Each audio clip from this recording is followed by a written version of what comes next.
मई और जून माह में, ग्रीष्म ऋतु में मई और जून माह में चलने वाली गर्म हवाओं को हम क्या कहते हैं बच्चों? लू कहते हैं। ठीक है, तो चलिएगा आइए अब हम जो है स्थानीय पवनों के अंतर्गत जो है चिनूक, सिरोको, बोरा और लू के बारे में जो है वो विस्तार से जान लेते हैं। तो चलिएगा हम स्थानीय पवनों के बारे में बता रहे हैं, ध्यान देने की जरूरत है।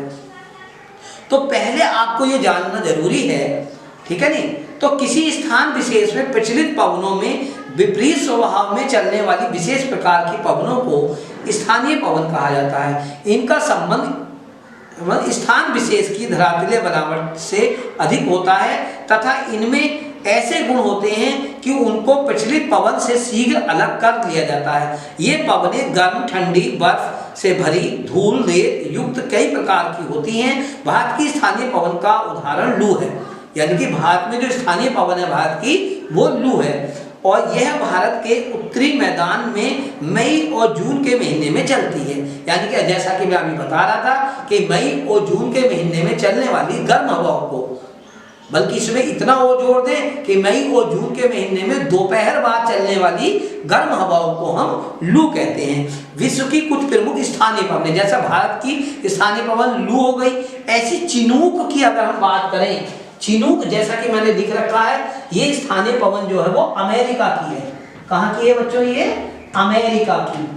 ये स्थानीय पवन हमें यही जानना है बस, ये कहाँ की पवन है?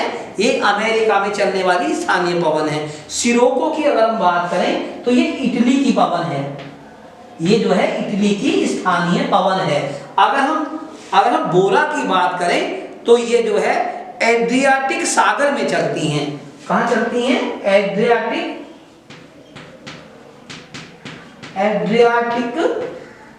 सागर में चलती हैं।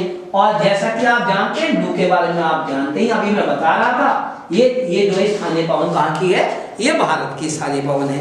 ऐसे ही कुछ और पवनों के बारे में हम जान सकते हैं, जैसे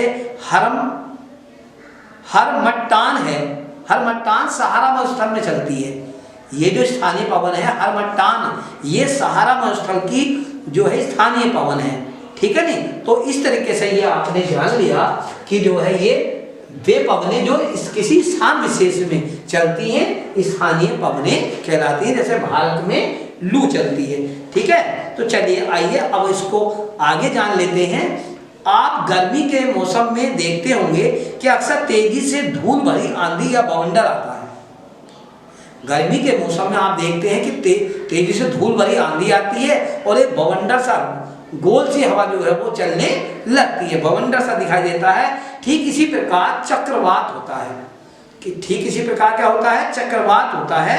ठीक है नहीं, ठीक चक्रवात उन चक्करदार पवनों को कहते हैं जिनके मध्य में निम्न वायुदाब एवं किनारे की ओर उच्च वायुदाब होता है।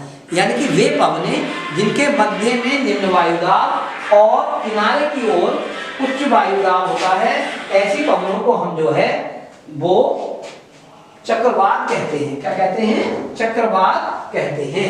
यानी कि वे पवनें जिनके केंद्र में, देखो ध्यान दो, वे पवनें जिनके केंद्र में यहाँ पर निम्न वायुदाब होता है और बाहर जो है परिधि की तरफ जो है वो उच्च वायुदाब होता है। जैसा कि आप जानते हैं पवनें हमेशा उच्च वायुदाब से निम्न वायुदाब की ओर चलती हैं, तो ये हवाएं जो है उच्च वायुदाब से निम्न वायुदाब की ओर चक्करदार हवाओं में चलती है, इसलिए इन हवाओं को हम चक्रवात कहते हैं। क्या कहते हैं?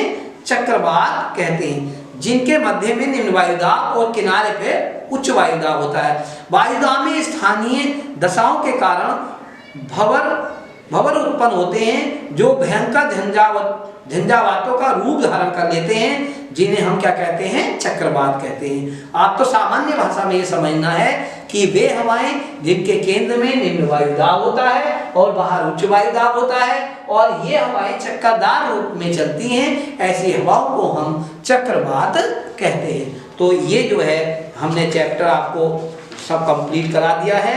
ठीक है। और मैं समझता हूँ कि ये चैप्टर आप बहुत अच्छे से समझ गए होंगे, और इसी के साथ मैं अपनी वाणी को विराम देता हूँ, और नेक्स्ट वीडियो में इससे अगले नेक्स्ट चैप्टर पर बात करेंगे, और वह चैप्टर है समुद्र की गतियाँ।